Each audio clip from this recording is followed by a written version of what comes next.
Secret recipe MDH का जीरा SIP जल जीरा मसाला। सिप सिप जीरा सिप MDH का जल जीरा सिप MDH का जल जीरा सिप। ट्रंप और पुतिन की मुलाकात पर क्रेमलिन का बयान आ गया। पुतिन के ऑफिस की तरफ से क्या कहा गया है? दोनों नेताओं की बात सकारात्मक रही है। क्रेमलिन की तरफ से कहा गया समझौतों के विकल्पों की तरफ बढ़े हैं दोनों देश।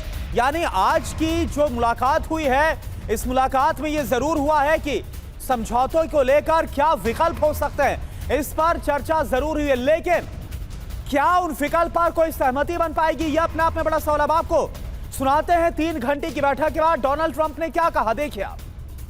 और देखिए प्रोफेसर अमिताभ सर, मुझे एक बात बताइए, पुतिन को तो माफ कीजिएगा, डोनाल्ड ट्रंप को तो हम जानते हैं पूरी दुनिया के सामने कैसे बड़े बड़े दावे करते हैं। मैंने ये कर दिया, मैंने ये युद्ध रुकवा दिया, तमाम बड़ी बड़ी बातें डोनाल्ड ट्रंप करते हैं। ईरान को लेकर भी कुछ ऐसे ही कहा गया था।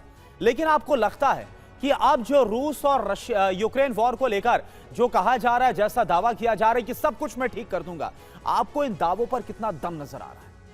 देखिए, दावों में दम है इतना कि बातचीत हो सकती है, और एक जो मीटिंग पॉइंट है वो ट्रंप ही है, क्योंकि उन्होंने अपना इस वॉर से स्टेक्स पहले ही हटा लिया था।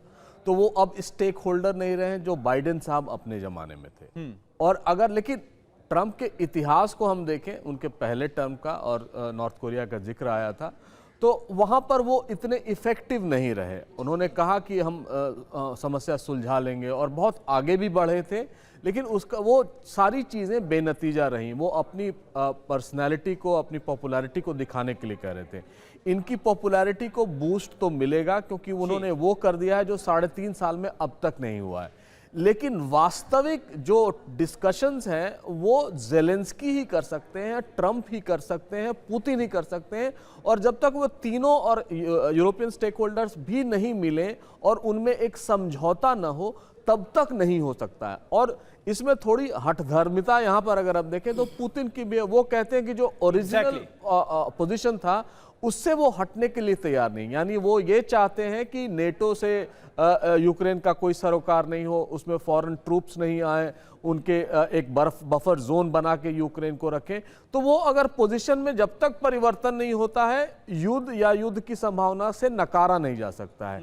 लेकिन बात यहां पर वही आके, जो पहले भी डोनाल्ड ट्रंप कहते हैं कि टेरिटरी स्वैप, क्या टेरिटरी स्वैप रूस चाहेगा? क्योंकि रूस भी नहीं चाहेगा, क्योंकि वहां पर उन्होंने संविधान परिवर्तन करके इन राज्यों को अपने राज्य में मिला लिया है, इस भूमि को। क्या यूक्रेन चाहेगा? बिल्कुल नहीं चाहेगा, क्योंकि उनका तो पोजीशन ही था कि हम जो क्राइमिया से शुरू हुआ था और अब जो डोनेट्स्क लुहांस्क और उसके आगे भी बढ़ गए हैं, उसको वापस किया जाए, वो भी नहीं। यानी जो मैक्सिमलिस्ट पोजीशंस थे, इन दोनों ने अपने नहीं छोड़े हैं। कोई एक मिडिल पॉइंट नहीं आया है। मैं वही कहता हूं, एक महीने पहले जब रूस गया था तो मुझे ये एहसास हुआ कि ये युद्ध लंबा चलेगा, और रूसी तो पूरी तरह तैयार हैं। और खासकर यूक्रेनियंस के मामले में वो चाहते हैं कि किसी न किसी तरह यूक्रेन के साथ यूरोप को साधना है और अमेरिका को साधना है, और वो बड़े क्लियर। बिल्कुल, और एक बहुत ही स्ट्रांग पोजीशन में नजर भी आ रहा है जो रूस है। और जो आपने बात बोली बहुत सही बोली, और लगातार हमने देखा कैसे 3.5 साल में, हालांकि युद्ध को लेकर शुरुआत में कुछ विरोध भी पुतिन का हुआ, लेकिन लगातार और ज्यादा स्ट्रांग और ज्यादा मजबूत होते चले गए पुतिन। और रूस बिल्कुल नहीं चाहेगा कि यह समझौता ऐसा हो जहां पर उसे नुकसान उठाना पड़े। एक और बड़ी खबर, पुतिन के साथ बैठक के बाद बोले हैं ट्रंप, अब नेटो महासचिव और ज़ेलेंस्की से हम बात करेंगे, दुनिया के और भी नेताओं से बात करेंगे, डोनाल्ड ट्रंप की तरफ से कहा गया। देख लीजिए आप क्या कहा गया। तो आपको बता दें कि आप जैसा कि लगातार हमारे खास मेहमान भी बता रहे हैं कि सिर्फ यह युद्ध ट्रंप और पुतिन की मुलाकात से नहीं रुकने वाला, बल्कि तमाम जो स्टेक होल्डर्स हैं उनसे विश्वास जीतना बहुत जरूरी है। और यही वजह है कि अब नेटो महासचिव और ज़ेलेंस्की से बात करने की जो बात है वो डोनाल्ड ट्रंप बोल रहे हैं, सुन लेते हैं। तो ये देखिए, नेक्स्ट टाइम इन मॉस्को, ये कहा गया, यानी कि मॉस्को आने का न्योता पुतिन की तरफ से दिया गया डोनाल्ड ट्रंप को। और अब इसको लेकर जैसा हमारे साथ प्रोफेसर भरत बरे भी जुड़े हुए हैं, उनकी तरफ से बताया गया कि उन्हें पूरी उम्मीद लगती है, पूरी ये संभावना लगती है कि जो गर्मजोशी आज नजर आई है इस बातचीत में, ये आगे भी जारी रहेगी और इसका एक पॉजिटिव आउटकम निकलेगा।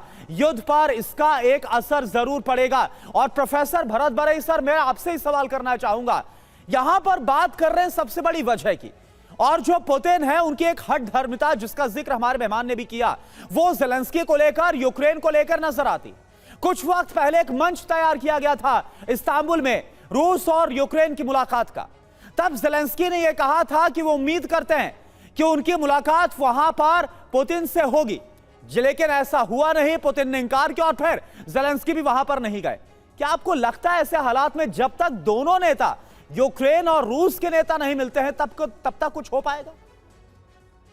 हो सकता है Trump can act as a middle man और वो ग्राउंड तैयार कर सकता है। मेरा ख्याल है कि यूक्रेन नेटो का मेंबर ना बने, वो तो पॉजिटिव हो सकता है।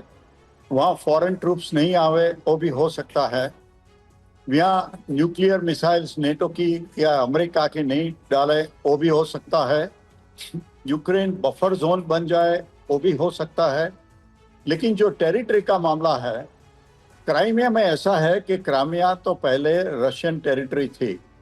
जब यूक्रेन सोवियत यूनियन का भाग बना, तब रशिया ने बोला कि आपके साथ लैंड से जुड़ा है तो क्राइमिया आपके कंट्रोल में दे दे। तो इसीलिए जब क्राइमिया रशिया ने ले लिया तो यूरोप ने कुछ नहीं किया, अमेरिका ने कुछ नहीं किया, क्योंकि उसके आर्गुमेंट में वजह थी।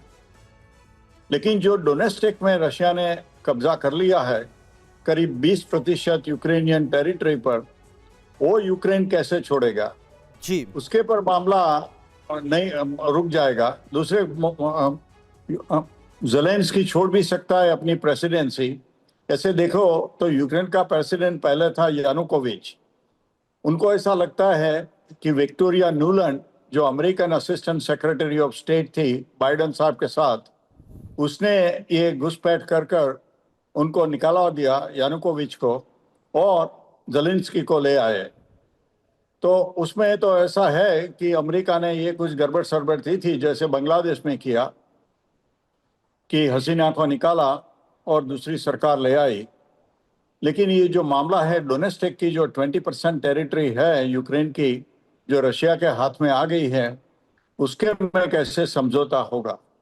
और दूसरा मेरा ख्याल है कि अब वो भारत की पिटाई करना ट्रंप बंद कर दे, क्योंकि अगर उनको अच्छा रिलेशंस हो गया है पुतिन के साथ, तो वो बोलते हैं कि भारत पर पिटाई इसीलिए करते हैं, 25% ड्यूटी इसलिए ज़्यादा डाली है कि रशिया पर प्रेशर आवे।